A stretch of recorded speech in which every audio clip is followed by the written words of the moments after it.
Ibu, saya khotbah tadi jam 8, jam 10 di Baros, puji Tuhan, penuh sesak. Dan mulai Agustus di Baros akan ada penambahan jam ibadah baru, jam 1 siang. Jadi terbuka bagi saudara yang suka bangun siang, jam 1 siang terbuka buat Bapak Ibu Saudara. Tapi yang setia jam 11 tetaplah jam 11. Konda amin.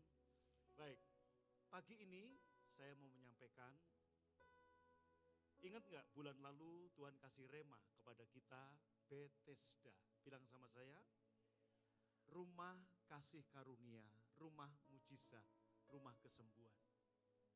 Yesaya berkata, firmanku yang keluar dari mulutku tidak akan kembali ke mulutku dengan sia-sia. Seperti embun dan hujan yang turun dari langit, akan mengerjakannya membuat tanah itu subur dan menumbuhkan tumbuh-tumbuhan dan tanam-tanaman. Demikianlah firmanku yang keluar dari mulutku akan dikerjakannya sampai berhasil. Ketika firman Tuhan turun tentang Bethesda, Bapak Ibu bisa lihat kesembuhan, banjir mujizat terjadi di gereja kita. Orang tuli mendengar, orang kanker sembuh. Dalam KKR bulan lalu terjadi banyak mujizat yang mencengangkan mata kita juga. Termasuk saya juga terheran-heran dibuat. Saya percaya KKR minggu depan 30 Juli lebih dahsyat lagi terjadi. Tepuk tangan bagi Tuhan, amin. Kurang mantap tepuk tangannya, lebih meriah lagi. Nah, pagi ini Tuhan kasih rema kita. Kenapa saya paksakan jam 11 saya harus khotbah? Karena minggu lalu saya 6 kali ibadah, hanya sekali yang saya gak khotbah jam 11. Karena lagi lalu lintas macet, saudara. Jadi saya khotbah di Baros jam 8.10, di sini 7.9 dan jam 5 sore. Rema yang Tuhan berikan pada kita adalah terobosan dan pemulihan keuangan. Mana judulnya, tolong disiapkan. Terobosan dan pemulihan keuangan di tengah kesesakan. Jadi kalau firman ini turun, lihat baik-baik. Tuhan akan lakukan terobosan keuangan dan pemulihan finansial dalam hidup Bapak Ibu Saudara. Yang percaya lambaikan tangannya, terjadi. Utang-utang dipulihkan. Tuhan tidak mengendaki seorang pun dari kita kekurangan dan miskin. Saya percaya ketika rema Tuhan turun, firman ini gak akan kembali ke mulut Tuhan sebelum dibuat berhasil dalam hidup saudara. Maka bersiaplah, buka hatimu lebar-lebar, percayalah akan ada mujizat keuangan dalam hari-hari ke depan. Yang percaya katakan amin. Nah, Kejadian pasal 26, kita akan melihat saudaraku Kejadian pasal 26. Berbunyi demikian ayat yang pertama, ayat yang kedua, dan juga ayat yang ke-11, 12. Maka timbullah kelaparan di negeri itu. Ini bukan kelaparan yang pertama yang telah terjadi dalam zaman Abraham. Sebab itu Ishak pergi ke Gerar, perhatikan baik-baik, kepada Abimelek, raja orang Filistin. Ayat pertama ini sebenarnya penjelasan dari ayat yang kedua. Ketika musim paceklik, Ishak mau pergi ke Mesir. Tuhan bilang jangan pergi ke Mesir, tinggallah di Gerar. Maka Ishak tinggal di Gerar menemui Abimelek, raja orang Filistin. Perhatikan Bapak Ibu, Gerar ada di mana? Gerar sampai hari ini masih ada. Dan tempatnya dekat jalur Gaza. Berarti Gerar adalah tanah perjanjian. Tuhan tidak mau Ishak pergi ke Mesir. Ini musim paceklik, musim susah. Kisah Ishak juga akan menjadi kisah kita. Kok enggak amin ya? Kisah Ishak mengalami terobosan di masa sulit. Ini akan menjadi kisah saudara. Yang percaya lambaikan tangannya. Kenapa? Karena Ishak anak Abraham. Saudara dan saya juga anak Abraham. Ayatnya di mana? Kita anak Abraham. Galatia 3:29, enggak usah dibuka. Karena kamu milik Kristus, maka kamu juga adalah keturunan Abraham dan berhak menerima janji Allah yang diucapkan kepada Abraham. Katakan saya anak Abraham. Maka kisah Ishak, bilang kisah Ishak menjadi kisah saya. Nah, saudara, Anda lihat Bapak Ibu, Ishak mau pergi ke Mesir. Tuhan larang, ayat 2 kita lihat. Dalam ayat 2 berkata, lalu Tuhan menampakkan diri kepada Ishak. Jangan pergi ke Mesir, diamlah di negeri yang akan kuberikan kepadamu, yaitu Kanaan. Kenapa Tuhan larang Ishak pergi ke Mesir? Kenapa saudaraku? Karena kita lihat Ulangan pasal 11, ayat 10 sampai 12. Berbunyi demikian, saudaraku. Sebab negeri kemana kamu masuk untuk mendudukinya, bukanlah negeri seperti Mesir, dari mana kamu keluar, yang setelah ditabur dengan benih, harus kamu airi dengan susah payah, seakan-akan kebun sayur. Bapak Ibu, Bapak Ibu, Prosper People, semangat terus. Lihat baik-baik. Sebab negeri yang kuberikan kepadamu bukan seperti Mesir. Saudaraku, ini gambaran apa? Ini gambaran gini. Pekerjaan yang kuberikan kepadamu, bisnis yang kuberikan kepadamu, karir yang kuberikan kepadamu, toko, pabrik, warung, apapun yang menjadi mata pencaharianmu, bukanlah seperti Mesir. Maksudnya apa, Bapak Ibu? Mesir adalah ketika kamu menabur, kamu harus mengambil air dari sungai Nil untuk menyirami, untuk mengairi, untuk irigasi. Sungai Nil bicara sumber daya yang bisa dilihat oleh mata. Sungai Nil memang bisa diandalkan sementara. Tapi Tuhan tidak mau engkau mengandalkan selain Dia. Hanya Tuhan yang kita andalkan. Sebab sungai Nil bisa kering. Saudaraku, maka Tuhan gak kasih kamu sungai Nil. Dengerin baik-baik. Jangan andalkan bisnismu. Jangan andalkan tokomu. Jangan andalkan pekerjaanmu. Katakan Anda militer, TNI, Polri. Tingkat pangkat paling tinggi apa? Purnawirawan. Pangkat paling tinggi pensiun. Toko, pabrik, bisnis bisa tutup. Saudara, dulu setiap di lampu merah kita akan melihat orang-orang jualan koran. Orang yang bisnis dengan koran bisa terhidupi. Baik yang mencetak, baik yang balai iklan dan sebagainya. Hari ini pekerjaan itu nggak bisa lagi diandalkan. Kita udah nggak pernah dapati lagi tukang koran di lampu-lampu merah. Sudah sangat jarang sekali. Ini menggambarkan kita nggak bisa mengandalkan sumber daya yang kelihatan. Maka Tuhan nggak berikan kepadamu negeri atau pekerjaan yang kamu harus ngandelin seperti itu. Tuhan mau kamu ditaruh di negeri seperti apa? Kita lihat ayat 11. Ayat 11 berkata, tetapi negeri yang aku berikan kepadamu adalah negeri yang bergunung-gunung dan berlembah-lembah. Yang mendapat air, baca sama-sama. Sebanyak hujan yang turun dari langit. Pak, Bu, sungai Nil memang sungai terpanjang di seluruh dunia. Tapi sungai Nil bisa kering. Tapi saudaraku, Tuhan mau setelah kamu tabur benihmu. Kamu tabur dalam pekerjaanmu. Kamu tabur kekuatan tenagamu untuk bisnis. Tuhan apa? Tuhan mau memberikan kepadamu hujan sebanyak hujan yang turun dari langit. Artinya apa? Pandanglah ke langit sepulang ibadah. Enggak ada ujungnya, enggak ada batasnya. Sebanyak itu kekuatan yang bisa diandalkan. Yaitu siapa? Tuhan. Dan kalau bicara hujan, bicara apa? Berkat. Artinya setelah kamu tabur benih, Tuhan mau kamu hanya memandang ke atas, mengandalkan Tuhan. Tuhan bisa mengirimkan sebanyak hujan yang turun dari langit. Tak terhingga, tak terbatas, dan bisa diandalkan. Itulah Allah kita. Tepuk tangan yang paling keras buat Tuhan Yesus. Lebih merah lagi katakan haleluya. Kurang mantap haleluya. Amin. Nah saudara ini ya. Jadi kenapa Tuhan gak nyuruh kita ke Mesir? Kenapa Tuhan gak kasih kita Mesir? Supaya apa? Kita gak mengandalkan kekuatan. Kita gak mengandalkan manusia. Saya percaya Anda semua orang diberkati, betul? Tapi saudara bisa menjadi terkutuk. Alkitab mengatakan, Yeremia 17, terkutuklah orang yang mengandalkan manusia. Terkutuklah orang yang mengandalkan kekuatannya sendiri, tapi diberkatilah, angkat wajahmu ke atas, yang mengandalkan Tuhan. Engkau seperti pohon yang ditanam di tepi sungai, yang mengalir, yang akan berbuah pada musimnya, yang tidak layu daunnya, lambaikan tangannya, dan apa saja yang diperbuat oleh orang-orang seperti ini, Tuhan membuatnya apa? Berhasil. Tepuk tangan, katakan haleluya. Oke, kembali ke saudaraku, ayat 12-nya. Suatu negeri, perhatikan, katakan saya anak Abraham. Kisah Ishak adalah kisah saya.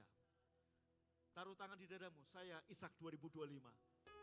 Saya akan panen finansial di masa sulit ini. Karena saya orang yang diberkati. Amin. Suatu negeri yang dipelihara oleh Tuhan Allahmu, mata Tuhan Allahmu, perhatikan baik-baik, tetap mengawasinya. Dari 1 Januari sampai 31 Desember. Sepanjang tahun ini, tokomu, bisnismu, pabrikmu, gereja kita, pekerjaan saudara, dengerin, diawasi Tuhan. Alias ada dalam covering Tuhan. Don't worry, jangan takut. Tuhan menyertai, Tuhan memberkati pekerjaan saudara. Yang percaya katakan haleluya. Amin. Tuhan mengawasi dari awal sampai akhir tahun. Dan Anda tahu kitab Mazmur berkata, saudaraku, dia mulai dengan benih dan mengakhiri dengan panen sepanjang tahun ini. Kisah Ishak akan menjadi kisah saudara. Apa yang hilang dalam hidupmu Tuhan pulihkan. Maka buka telinga baik-baik, lakukan responi firman dengan benar. Engkau akan melihat terobosan. Apa terobosan keuangan terjadi dalam hidup saudara. Amin. Sebab firmanku yang keluar dari mulutku tidak akan kembali ke mulutku dengan sia-sia sebelum mengerjakannya dalam hidup kita. Saudaraku, kembali kepada Kejadian 26. Kejadian 26. Ayat yang kedua tadi. Kejadian 26 dikatakan demikian. Lalu Tuhan menampakkan diri kepadanya, jangan pergi ke Mesir. Tinggallah di Gerar, di Kanaan. Ayat 3-nya. Tinggallah di Kanaan sebagai orang asing. Aku akan menyertai kamu dan memberkati kamu. Baca sama-sama bagian B, 2, 3. Lebih keras, sebab kepada siapa? Saudara. Karena kita Ishak 2025. Kepada siapa? Saya. Ku berikan seluruh negeri ini. Aku akan menepati sumpah yang telah kuikrarkan kepada Abraham, ayahmu. Abraham bapaknya siapa? Bapak saudara. Pak, Bu, ayat ini seolah-olah berkata begini. Tuhan ngarang Ishak pergi ke Mesir. Tuhan kasih Ishak negeri ini. Tapi di situ ada orang Filistin. Ini gambaran pertanyaannya. Apakah tanah Kanaan milik Filistin? Bukan. Tuhan bukan Robin Hood, ngerampas kekayaan orang dikasih ke orang miskin. No. Saya mau kasih tahu. Filistin milik tanah Kanaan milik Tuhan. Kunda amin. Tanah Kanaan milik siapa? Terserah Tuhan mau dikasih ke siapa. Dalam hal ini, itu punya Tuhan dan akan diberikan ke Ishak. Hal yang sama. Hari ini saya mau katakan, seolah-olah Tuhan sedang bicara. Yang punya uang, Filistin. Yang punya uang, orang dunia. Hari ini, kalau itu terjadi transfer kekayaan di zaman Ishak, ini juga akan terjadi transfer kekayaan di zaman sekarang. Tuhan akan memberikan, sebab kekayaan emas perak punyaku. Dunia ini punyaku, bukan milik orang berdosa, milik Tuhan. Dan Tuhan akan pindahkan, bukan Tuhan merebut, karena itu milik Tuhan yang akan diberikan kepada anak-anaknya, yaitu saudara, dan saya. Yang mau lambaikan tangannya, yang percaya berkata haleluya. Bersiap-siaplah, yang percaya lambaikan tangan, katakan amin. Anda bersiap, Anda percaya, emas perak uang punya siapa? Akan dipindahkan kepada anak-anak Abraham. Dan saudara dan saya anak siapa? Akan diberikan kepada saudara dan saya. Yang percaya tepuk tangannya dong paling panjang, katakan amin. Gimana cara Tuhan mindahin? Saudaraku, gimana cara Tuhan mindahin? Ini bukan milik orang Filistin. Negeri itu bukan punya orang Filistin, punya Tuhan. Tapi orang Filistin sudah mendudukinya. Sama seperti ini, kekayaan hari ini itu milik Tuhan. Tapi hari ini orang-orang Filistin yang mengambilnya. Tapi rema ini turun, kekayaan orang Filistin, kekayaan orang dunia akan dipindahkan kepada Ishak. Siapa Ishak? You, and me. Anda akan melihat terobosan finansial besar-besaran akan terjadi pada saudara-saudara dan saya. Sebab Tuhan tidak menghendaki seorang pun miskin.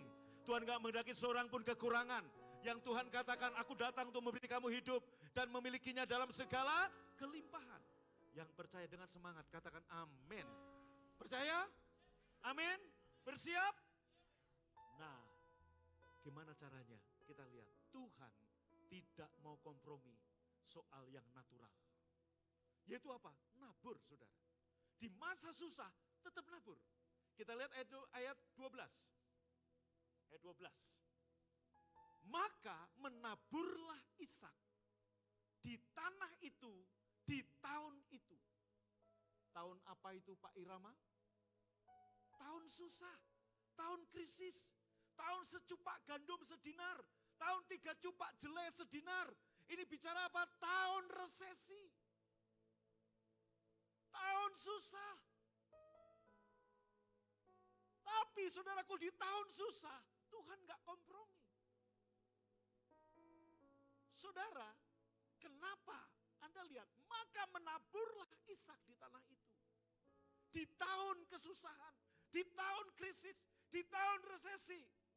Alkitab mencatat Ishak mendapat hasil berapa kali lipat. Baca yang keras, ayatnya jangan dihilangkan. Berapa kali lipat? Kenapa? Kurang keras baca, kenapa? Jadi alasan Ishak panen, kenapa? Ishak diberkati Tuhan. Dan iblis paling takut ketika Anda orang yang diberkati Tuhan menabur. Iblis paling takut, maka Anda lihat, iblis mencoba menghalangi dengan berbagai kontra, saudaraku, pro dan kontra soal menabur. Seolah-olah ketika gereja mengajar menabur, mereka berpikir, oh gereja mau ngambil uangmu. No, nanti saya akan berikan contoh-contoh. Seakan-akan ini dibuat supaya apa? Karena iblis takut. Ketika anak-anak Abraham, siapa anak Abraham? Menabur. Karena kalau anak Abraham menabur, sekalipun masa susah, sekalipun masa sulit, karena kamu diberkati Tuhan, maka semua taburan kamu, dengar baik-baik, Tuhan akan buat panen 100 kali lipat. 100 kali lipat. Yang percaya, lakukan dan berkata, amin. Berikutnya saudara, Anda lihat. Dan Ishak menjadi kaya. Wow. Petrus, Irama, Hendra menjadi kaya. Kata Ishak ganti dengan dan ia ganti. Dan orang itu ganti dengan nama saudara. Yuk baca yang keras. 1, 2, 3. Dan bahkan kian lama sehingga amin. Yang enggak baca, enggak imani, enggak terjadi. Imani, deklarasikan, perkatakan, alami. Kesempatan terakhir yang tadi belum cuman longop, sekarang baca dengan iman. 1, 2, 3. Dan Agung menjadi kaya kian lama sehingga Agung menjadi sangat kaya. Kenapa?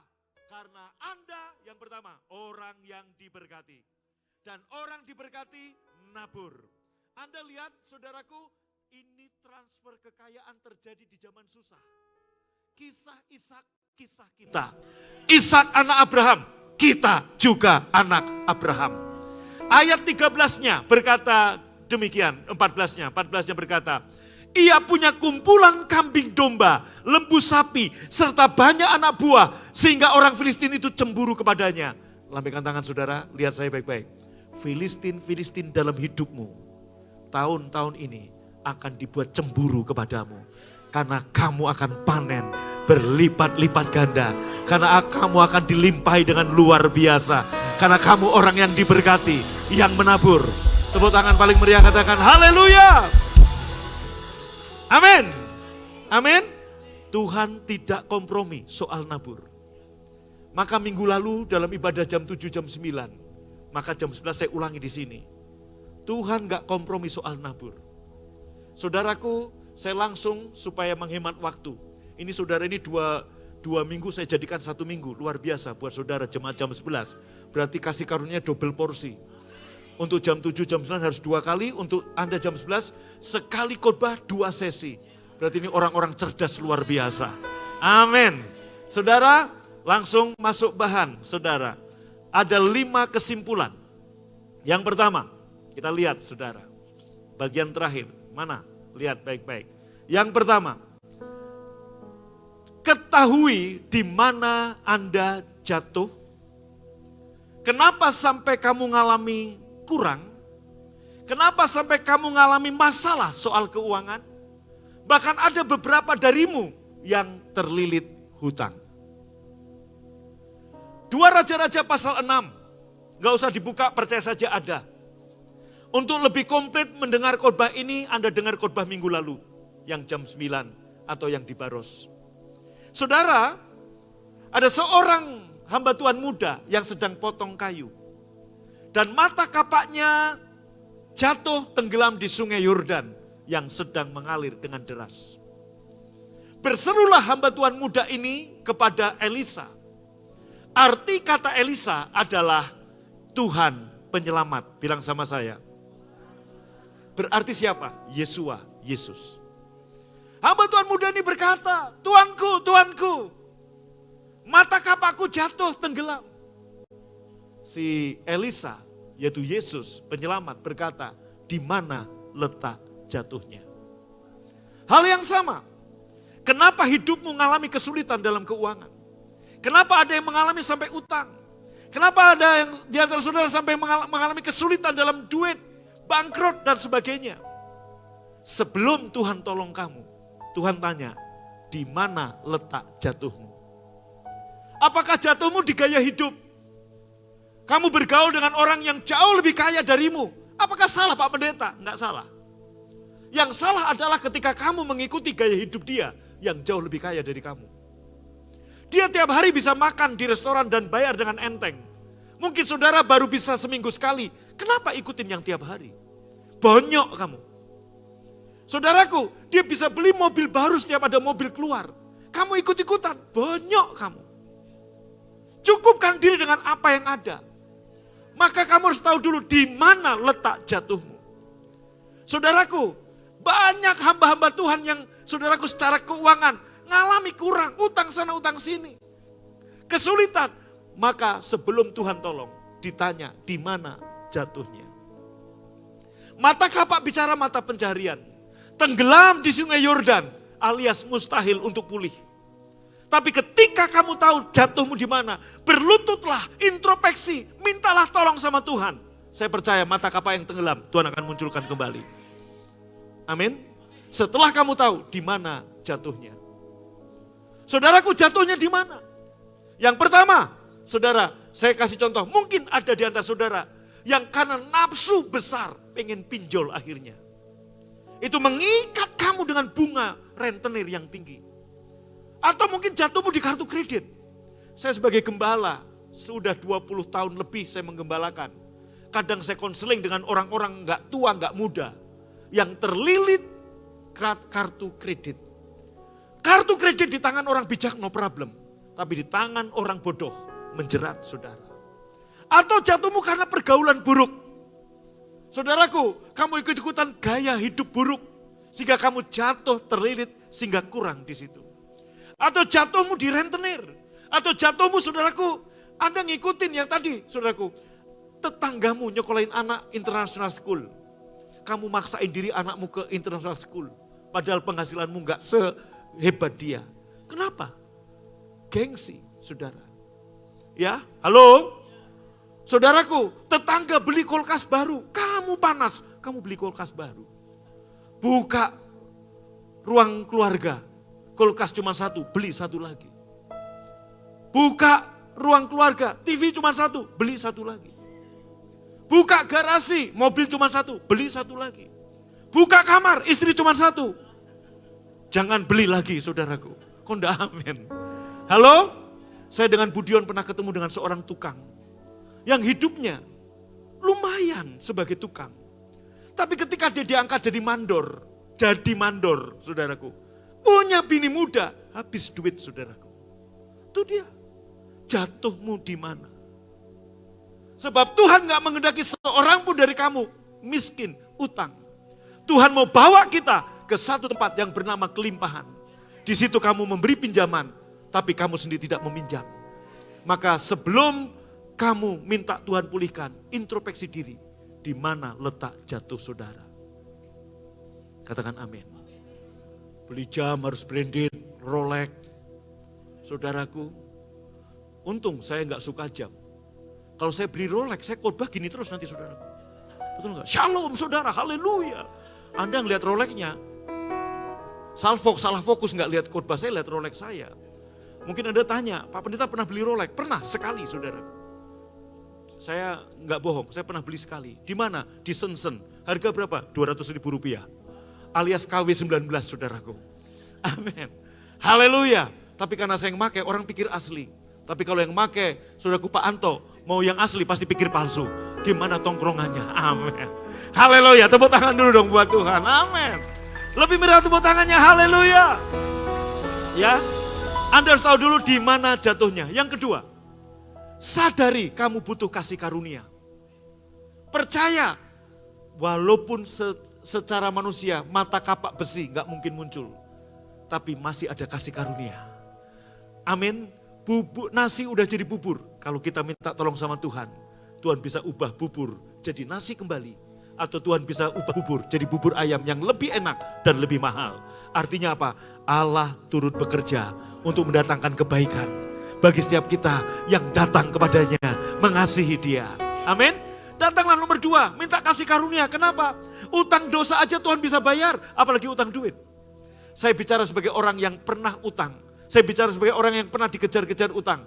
Dan terakhir saya utang tahun 1994, saudara. Saya jatuh dalam bisnis. Saya jatuh dalam utang. Saya punya rumah sebagai orang muda, saya jual. Saya punya mobil, saya jual. Dan sisanya masih ada utang. Tapi saudaraku, saya berjanji sebelum saya menikah harus lunas. Dan betul, itulah utang terakhir saya tahun 94. Sampai hari ini saya gak pernah utang lagi. Di mana letak jatuhmu? Ataukah mungkin kamu gak bisa ngelola duit dengan baik?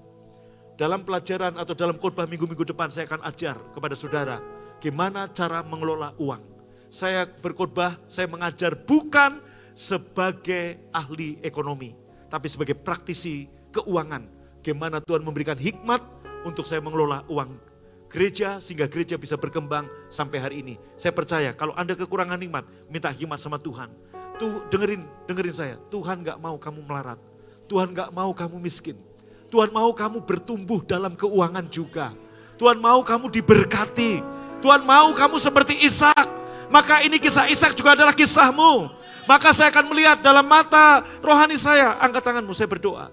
Saya melihat Tuhan memberkati keuangan saudara berlimpah-limpah. Terjadi kepada saudara. Saya percaya, dengerin firman, responi dengan baik. Tepuk tangan buat Tuhan Yesus. Amin. Nomor 3, Tuhan selalu minta untuk kita melakukan hal yang natural. Maka Tuhan akan melakukan hal yang supranatural untukmu.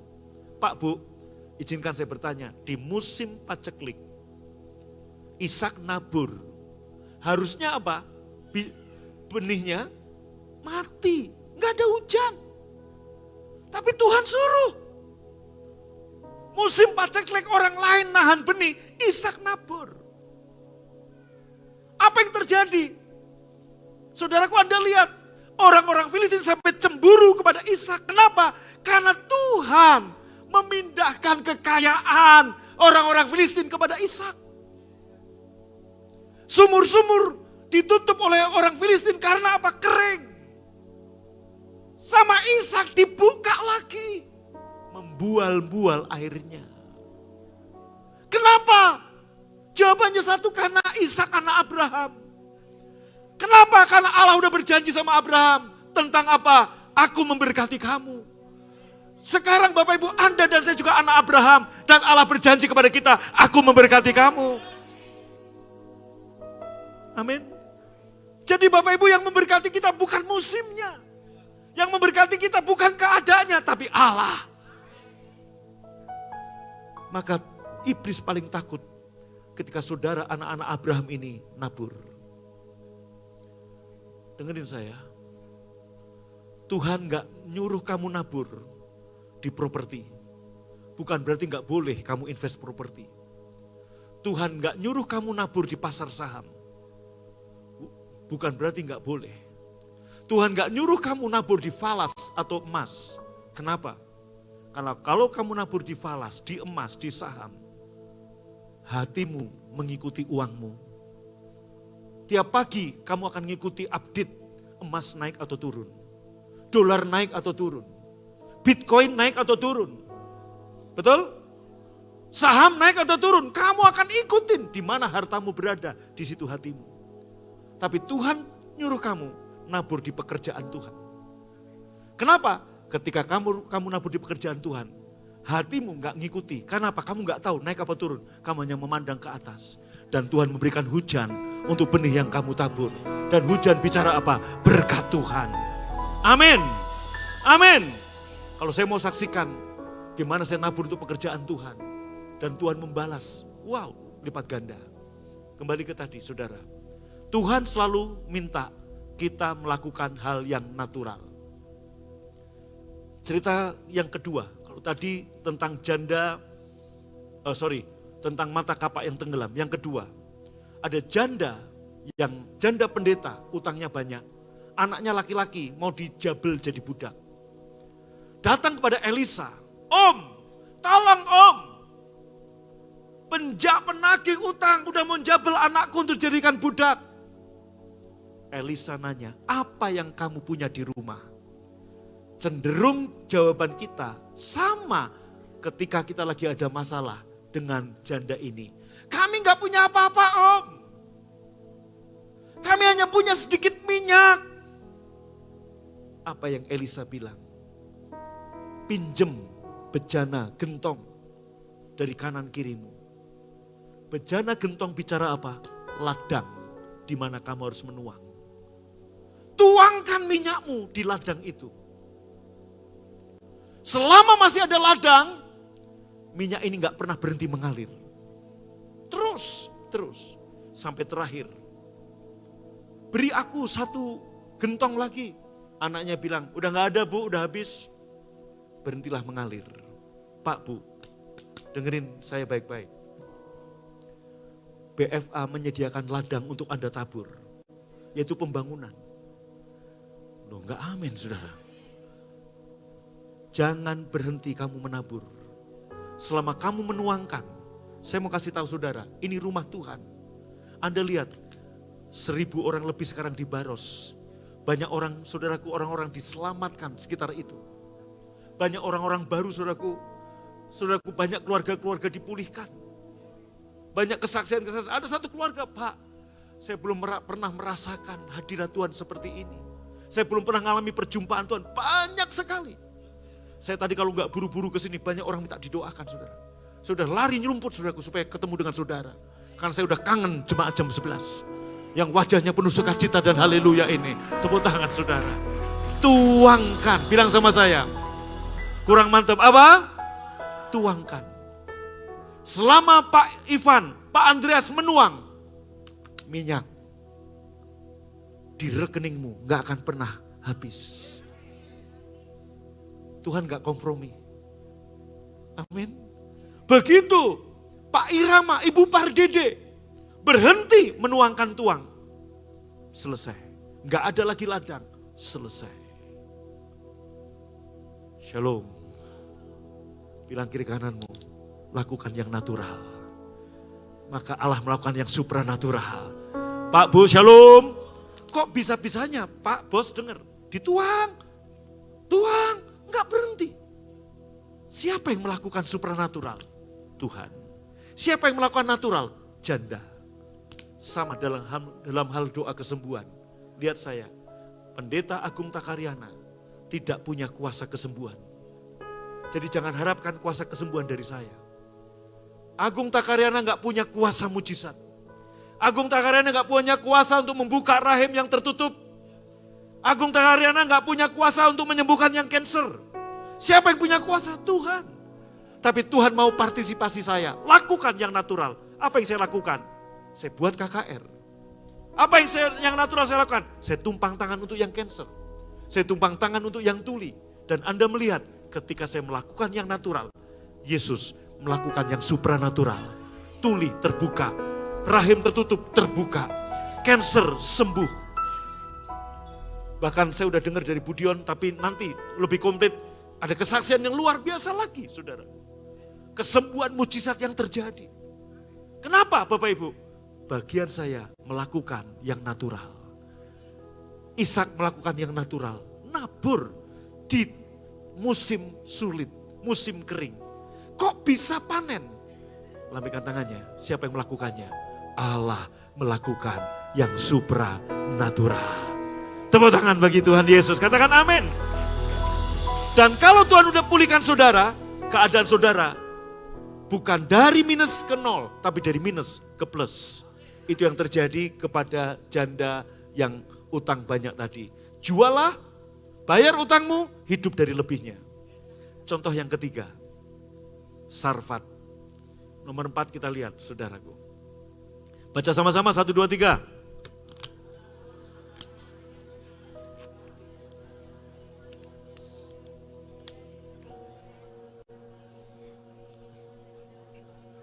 Oke, contoh yang ketiga, bilang sama saya janda Sarfat. Sarfat artinya peleburan, tempat peleburan.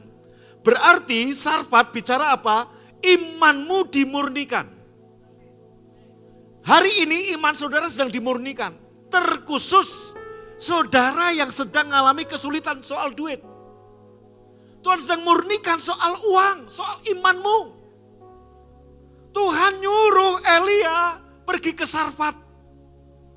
Di Sarfat ketemu seorang janda yang sedang ngumpulin kayu untuk masak. Elia bilang begini, beri aku air. Janda itu, ya baik, dia mau kasih air. Belum juga air datang. Pak Bram, dengar nih Pak Bram. Tuhan bilang apa sama janda ini? Elia bilang apa? Elia bilang gini, berikan juga aku sepotong roti. Si janda ini bilang apa? Pak Irama, Pak Bram, Pak Ivan, Pak Andreas. Dan Bapak Ibu yang lain, janda ini bilang gini, sumpah demi Tuhan Allahmu, aku gak punya apa-apa untuk kuberikan kepadamu. Aku hanya punya sedikit minyak dan sedikit tepung, Pak Hendra. Dan kamu lihat, aku mau masak, aku lagi kumpulin kayu api. Kami akan masak dan kami akan makan. Setelah itu kami mati, alias apa? Ini uang terakhir. Ini makanan terakhir. Setelah makan besok kami gak tahu makan apa lagi, kami mati. Ibarat hari ini Pak Irama saya bilang, Pak Irama beri aku makan. Pak Irama bilang begini, Pak Agung uangku tinggal 100.000. Pulang dari sini aku akan pergi ke pasar Ujung Berung. Akan belanja dan masak buat makan anak istriku. Dan besok aku mati. Alias cuma uang 100. Menurut saudara, saya pendeta tega atau enggak kalau saya bilang gini. Oke, yang 100.000 itu 50.000 tabur dulu buat pembangunan gereja. 50-nya lakukan bagianmu. Seperti yang kau mau rencanakan masak. Saudara mungkin akan berkata, pendeta tega uang segitu disuruh nabur. Ini gambaran apa? Tuhan tidak mau kompromi. Ini duit gak ada. Makanan terakhir. Sampai dia berkata, sumpah. Demi Tuhan Allahmu, aku gak punya apa-apa. Tapi Elia bilang, ya, aku tahu kamu punya cuma segitu. Lakukan seperti yang kamu rencanakan, masaklah. Tapi berikan dulu buat aku, utamakan Tuhan lebih dulu. Baru kamu hidup dari sisanya. Terus aku gimana? Firman Tuhan, ketika kamu menabur, tepung dan minyak gak akan habis. Akan berlipat ganda. Saudara, mungkin kita akan berkata Elia tenteingan. Pendeta Agung tega banget sama Irama. Uang cuma 150 sumbang ke pembangunan. 50-nya kamu pakai. Saudaraku, nomor 4 ini, tabur dengan apa yang Anda punya. Bukan dengan apa yang Anda nggak punya. Kalau memang kamu punyanya hanya 100.000, tabur dengan yang 100.000 itu. Berapa yang bisa kamu tabur? Sebab setiap kali kamu menuang, kamu akan lihat tidak akan pernah berhenti mengalir. Pak Bu, lakukan yang natural. You know, Tuhan ciptakan tumbuh-tumbuhan, pohon-pohonan itu 2 kali. Yang lain sekali, tapi khusus pohon 2 kali. Yang pertama, before Eden. Yang kedua, after Eden. Sebelum ada Taman Eden, dalam Kejadian pasal 1 ayat 11-12, Tuhan ciptakan pohon. Setelah Taman Eden, Tuhan ciptakan manusia di di hari ke-6. Tuhan taruh manusia di Taman Eden. Tuhan ciptakan lagi pohon. Apakah Tuhan menciptakan pohon yang ketiga? Tidak. Tuhan minta partisipasi Adam. Dengan cara apa? Tuhan bilang gini sama Adam, kira-kira begini. Adam, itu pohon apa? Jeruk Tuhan. Cuman 1, iya. Kenapa 1 Tuhan? Cuman 1 memang. Aku minta partisipasimu. Ambil buahnya, kupas kulitnya, makan dagingnya. Dan kamu bisa lihat ada berapa biji dalam buah itu. 3 Tuhan, tabur biji itu. Dan Anda tahu, pelipat gandaan pohon jeruk dimulai ketika Adam berpartisipasi. Amin. Itu yang natural. Hal yang sama Tuhan akan lakukan bagi saudara. Lakukan yang natural, Tuhan akan buat yang supranatural dalam hidupmu. Amin. Kurang mantap aminnya. Lebih mantap lagi katakan amin. Amin. Teng-tengan apa enggak? Uang tinggal 100.000. Mau masak buat istri anak. Saya bilang ke Irama. Irama, tabur 50.000 buat pembangunan. Lah Pak, cuma 50.000. Percaya aja. Orang bilang mungkin pendeta tega.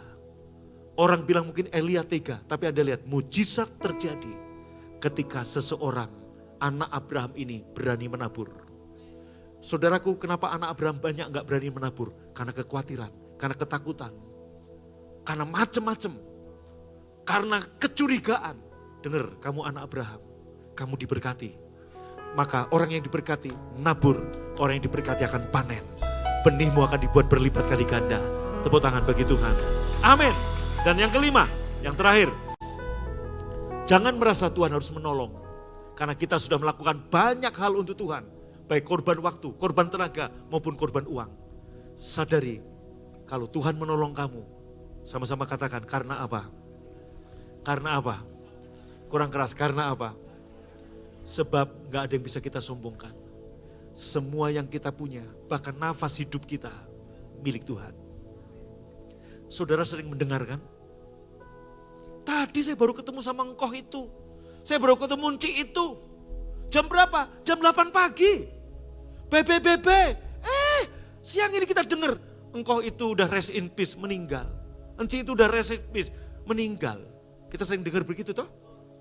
Itu artinya apa? Tarik nafas dalam-dalam. Itu dari Tuhan. Pegang uangmu, pegang dompetmu, semua isinya itu dari Tuhan. Yang punya anak pegang anakmu, itu punya Tuhan. Gak ada yang bisa kita sombongin. Semua milik Tuhan. Jadi kalau Tuhan tolong, semua karena apa? Kasih karunia, bukan yang lain. Penutup, perenungan.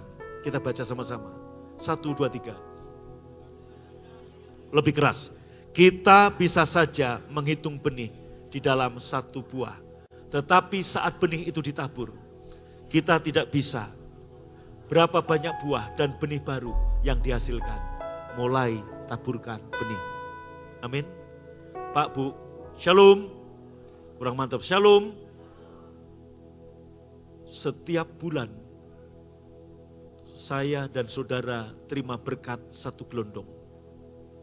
1 gelondong itu bisa 5 juta. Bisa 10 juta. Bisa hanya UMR 3-4 juta.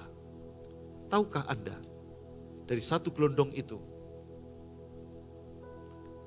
bukan semua roti untuk dimakan.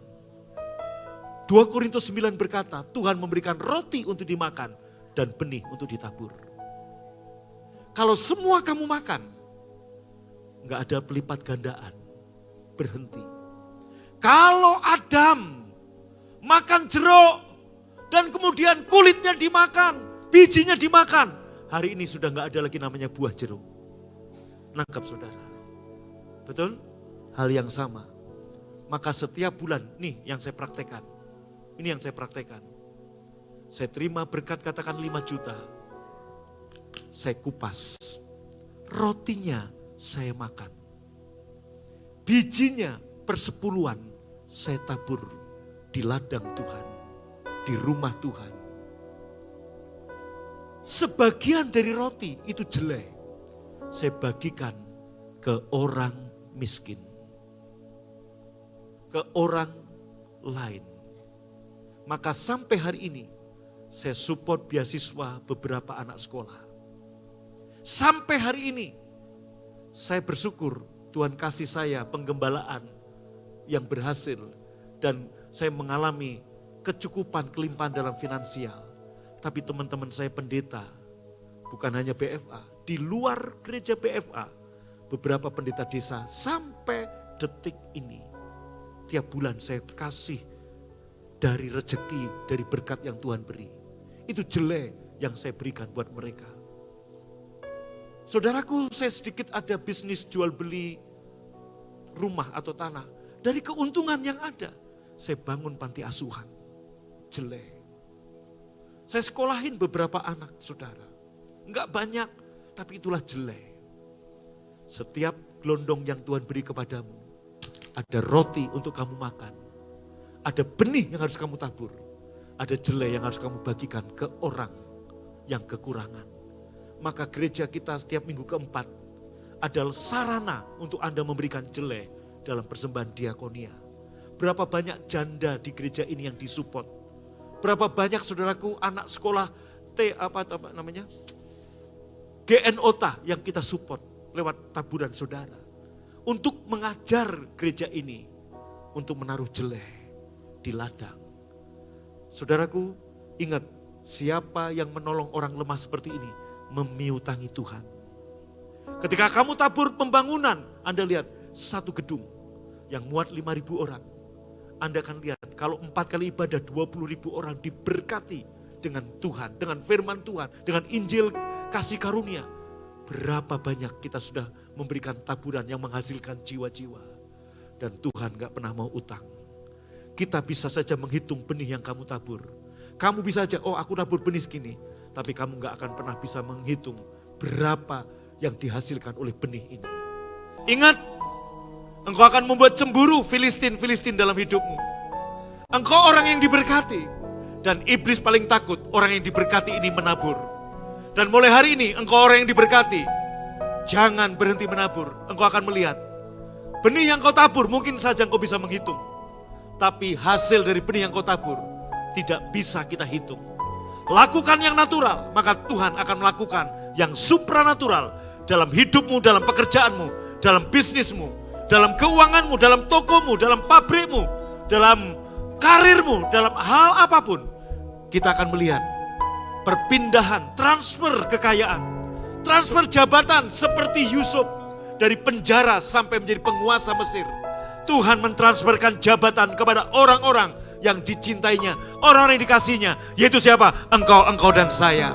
Saya percaya setelah rema ini turun, buka hatimu, angkat tanganmu, dengan iman percaya akan terjadi transfer jabatan, transfer kekayaan.